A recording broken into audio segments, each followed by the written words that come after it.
న్యాయం జరగాలని జరుగుతున్న ఈ నిరాహార దీక్ష సభకు ఇది సంయుక్త నిర్వహణలో జరుగుతుంది. మీడియా మిత్రులారా, ఇక్కడ ఒక విషయాన్ని గమనించండి. ఇంతకు ముందు మిత్రులు మద్దతులు ఎవరికి ఎవరు తెలియజేయట్లేదు. సంయుక్త నిర్వహణ ఇది. తెలంగాణ జాగృతి సంఘం, తెలంగాణ జాగృతి మరియు బీసీఎస్సీ జేఏసీ డిఎస్పీలు సంయుక్త ఆధ్వర్యంలో జరుగుతున్న పగలు జరిగినది ఒక మహాధర్నా. ఖమ్మం జిల్లా చరిత్రలో నిలబడే అతిపెద్ద ధర్నా ఇది. ఈ ధర్నాకి ఖమ్మం పట్టణంలో ఏ రాజకీయ పార్టీలు ఏనాడు చేయని ఒక మహాధర్నా జరిగింది. ఇది చరిత్రలో నిలబడతా ఉంటుంది. అనేక పార్టీలు అనేక సందర్భాల్లో కనపడ్డ వాళ్ళు వందల వేల మంది భూబాధితుల కోసం ఒక్క రాజకీయ పార్టీ కనపడలేదు.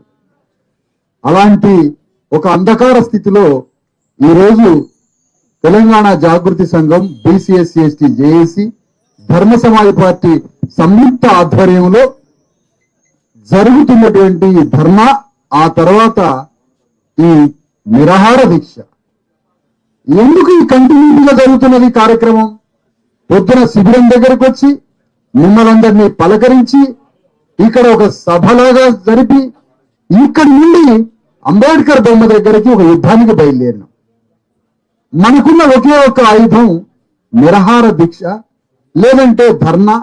మనది ఏదో ఒక రూపంలో ప్రభుత్వం ముందు నిరసన ప్రకటించడం, ధర్నా చేయడం. మన నిరసన ద్వారా, మన ఒత్తిడి ద్వారా, మన గళం ద్వారా మన బాధల్ని, కన్నీళ్ళని మన నిరసన రూపంలో నడి రోడ్డు మీద ఒక ఒత్తిడి ఇచ్చి ప్రెజర్ గ్రూప్ తో రాజ్యానికి తెలియజేయడం.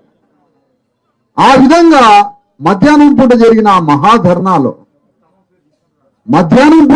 మహాధర్నాలో పోలీసులు మనకి మధ్య ఒక భారీ యుద్ధం జరిగింది. అన్నిటికన్నా గొప్ప విషయం ఏంటంటే, నాయకులు ఉంటారు, సహజం అది. కానీ ఆ యుద్ధంలో భూమిని పోగొట్టుకున్న బాధితులంతా ఒక చాకలి ఐలమ్మ సమ్మక్క సారలక్కలాగా యుద్ధం చేశారు. ఇది ఒక అద్భుతమైనటువంటి చరిత్ర ఘట్టం. ఇది చరిత్రలో లిఖించదగ్గ ఘట్టం. మీ పిల్లలకి, మీ బిడ్డలకి ఏమిచ్చారు అంటే పోరాటం చేసే యుద్ధాన్ని వారసత్వంగా మీ బిడ్డలకి ఇచ్చిన చరిత్ర నెలకొల్పారు ఈరోజు. అంత గొప్ప పోరాడినటువంటి మనం ఇది సాధించుకోవాలి కదా. ధర్నా జరిగింది 3.5-4 గంటలు, 4 గంటలు కదా 5 గంటలు జరిగింది. ఆ ధర్నాలో అరెస్టులు చేశారు. అందరినీ అరెస్టులు చేసి పోలీస్ స్టేషన్లో పెట్టినా మంచినీళ్ళు తాగడం తప్ప ఒక్క మెతుకు కానీ ముట్టుకోలేదు. ఈ దీక్ష వాళ్ళు హాస్పిటల్లో పెట్టినా, వాళ్ళు సబ్ జైల్లో పెట్టినా, వాళ్ళు పోలీస్ స్టేషన్లో పెట్టినా, ఎక్కడ పెట్టినా మెతుకు ముట్టొద్దు అని నిర్ణయం తీసుకున్నామమ్మా ఈరోజు.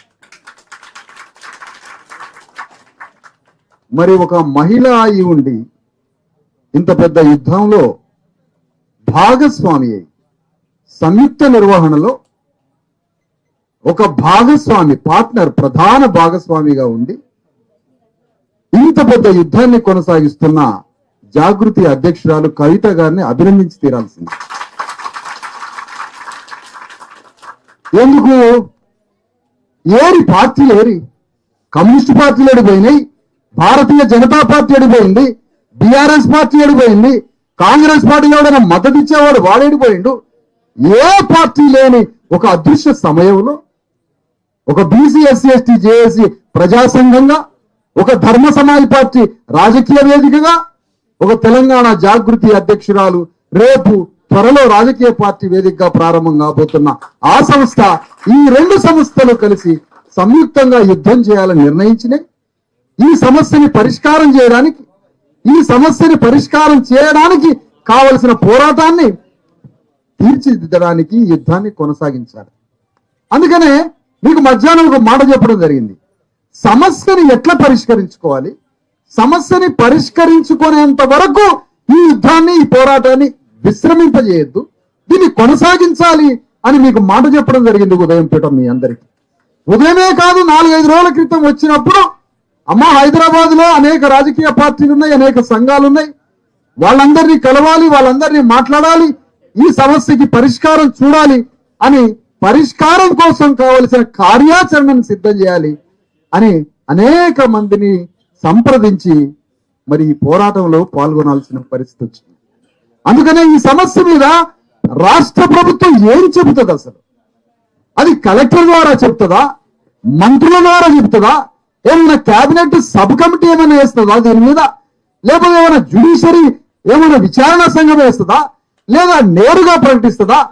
ఏదన్నా చేయండి, కానీ మా ఆత్మగౌరవంతో కట్టుకున్న వెలుగుమట్ల భూమిలో ఏ భవనాలైతే, ఏ ఇండ్లైతే, ఏ రేకుల షెడ్లైతే, ఏ గుడిసెలైతే మా స్థలాలలో వేసుకున్నామో ఆ స్థలాలని రెగ్యులరైజ్ చేసి పట్టాలు చేతికిచ్చి కట్టిన భవనాలు కూలగొట్టిన వాటిని పునర్నిర్మించేంత వరకు ఈ యుద్ధం కొనసాగుతూనే ఉంటుంది అని మీ అందరికీ తెలియజేస్తాను.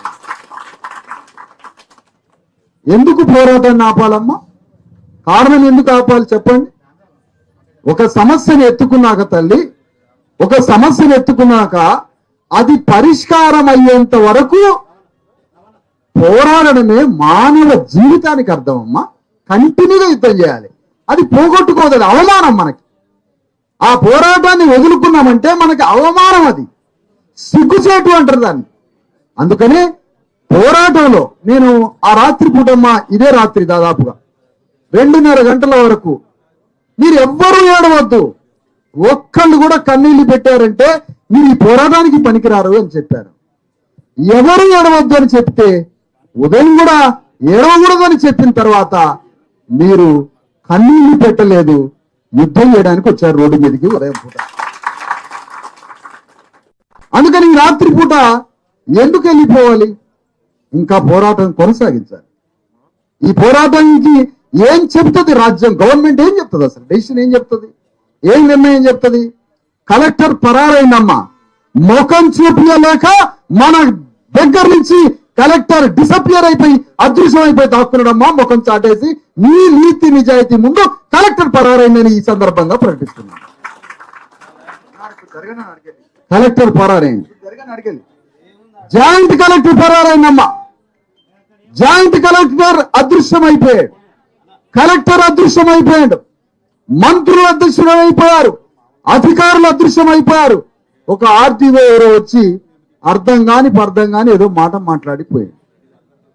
ఈ సందర్భంగా ఎప్పుడైనా కూడా ప్రపంచం ఇప్పటిదాకా మారి ఎంతో కొంత ఈ ప్రపంచం బాగుపడిందంటే అమ్మా తిరుగుబాటు చేయబట్టే, ప్రశ్నించబట్టే, పోరాటం చేయబట్టే, ఎదురు తిరగబట్టే ప్రపంచం మారుతూ ఉంటది. ప్రపంచం ఎప్పుడు మారుతుంది? ఎదురు తిరిగితే మారుతుంది. ఎదురు తిరగకపోతే యథాస్థితిగా ఉంటది ప్రపంచం ఎప్పుడు. దాన్ని టర్న్ చేయాలంటే ఒక సమ్మక్క సారలక్కలు, ఒక సాకలి ఐలమ్మలు చేసిన యుద్ధంతో ప్రపంచం మారిందమ్మా. అందుకనే మీరు కూడా ఆ పోరాటాన్ని కొనసాగించాలి.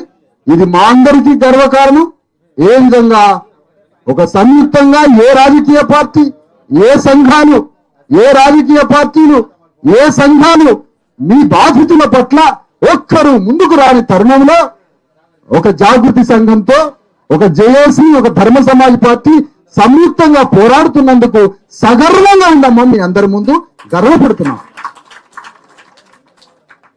సంఘటనల రీత్యా అంశాల రీత్యా తెలంగాణ రాష్ట్రంలో ఎక్కడ సమస్యలున్నా, ఎక్కడ బాధలున్నా వాటిని పరిష్కరించడానికి ఈ సంయుక్త పోరాటం కూడా కొనసాగుతుందని తెలియజేస్తున్నానమ్మా. మీ అందరికీ పోరాడాల్సింది. కలిసి వచ్చే వాళ్ళతో, ముందుకొచ్చే వాళ్ళతో, మానవతావాదులతో, వారు ఏ వర్గము, ఏ కులము, ఏ పార్టీ ఏమీ అవసరం లేదమ్మా.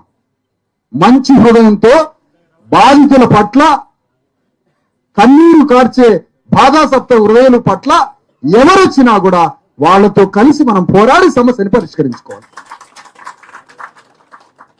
అందుకని ఈ పోరాటాన్ని కొనసాగిద్దాం, ఈ యుద్ధాన్ని కొనసాగిద్దాం. వెలుగుమట్ల భూబాధితులు ఈరోజు ప్రపంచానికి అర్థమయ్యారు. మీరేంటి ఈరోజు ప్రపంచం నివ్వెరపోయే పోరాటం చేశారు. అందుకని ఈ పోరాటాన్ని కంటిన్యూ చేయాలమ్మా. మనకు అక్కడ స్థలాలు, అక్కడ భవనాలు అన్ని ఇచ్చి మనకు ఒక హామీ పత్రం ఇవ్వాలి కలెక్టర్ నుంచి.